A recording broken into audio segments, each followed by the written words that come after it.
గౌరవ సభ్యులు సభను తప్పుదో పట్టించేందుకు అప్పులు తీసుకొచ్చినామనే మాట చెప్తా ఉన్నారు. ఇలా గవర్నర్ గారు ప్రసంగం జరిగే సందర్భంలో మేము వారిని ఒకటే కోరుతారు, కేంద్రంలో అధికార పార్టీలో ఉన్నటువంటి దానికి సభ్యులు మీరు చెప్తున్న భూమి తాకట్టు పెడుతున్నామా, అప్పు తెస్తున్నాం, ఇవన్నీ ఓవర్కమ్ కావాలంటే మీ సహకారం కావాలి.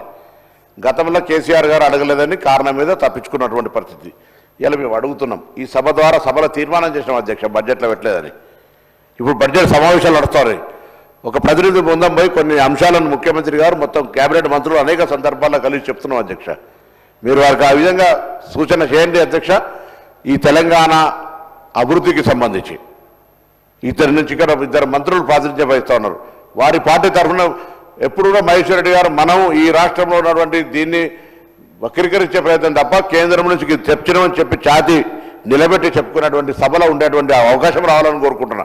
వారు ధైర్యంగా సభ్యులందరూ వారికి సపోర్ట్లు కొట్టి మహేశ్వర్ రెడ్డి బాగా కొట్లాడిండు, మహేశ్వర్ రెడ్డి గారి గౌరవ సభ్యుడు బీజేపీ నాయకత్వం కేంద్రం నుంచి తీసుకొచ్చిందని చెప్పే విధంగా అప్రిషియేషన్ మా అందరు సభ్యులు కూడా సపోర్ట్లు కొట్టే విధంగా ఎట్లీస్ట్ వారిని మనం తెమ్మని కోరుతున్నా ఒకసారి గట్టిగా సపోర్ట్లు కొట్టి ఇలా వారిని కోరుతాం అధ్యక్ష. మేమంతా అది చేయమని చెప్పి కోరుతున్నాం తప్ప రైతులకు సంబంధించి రైతు బంధు చేసినాం, ఇప్పుడు జరుగుతుంది పేమెంట్ చేస్తున్నాం.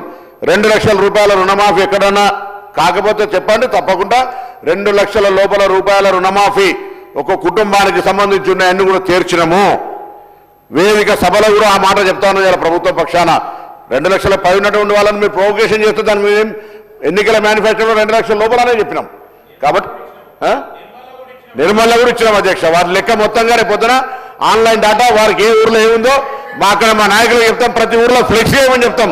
ఏ ఊర్లో ఎంతమంది రైతులకు రుణమాఫీ అయిందో నిర్మల్ నియోజకవర్గం మొత్తం కోరుకుంటే ఆ గౌరవ శాసనసభ్యుల దగ్గర కూడా మొత్తం ఫ్లెక్సీ వేయించి ఏ రైతుకు ఏ ఊర్లో ఎంత అయిందో కూడా డాటా ఇస్తాం అధ్యక్ష.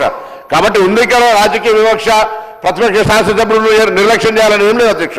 కాబట్టి దయచేసి మళ్ళీ ఒకటే కోరిక ఏంటంటే మహేశ్వర్ రెడ్డి గారు తెలంగాణ శాసనసభ భారతీయ జనతా పార్టీ శాసనసభ పక్ష నాయకుడిగా కేంద్రం నుంచి నిధులు తీసుకురావడానికి ప్రయత్నం చేస్తే అందరం కూడా ఏకగ్రీవంగా మద్దతునిస్తామనే మాటని మనం చేస్తాం.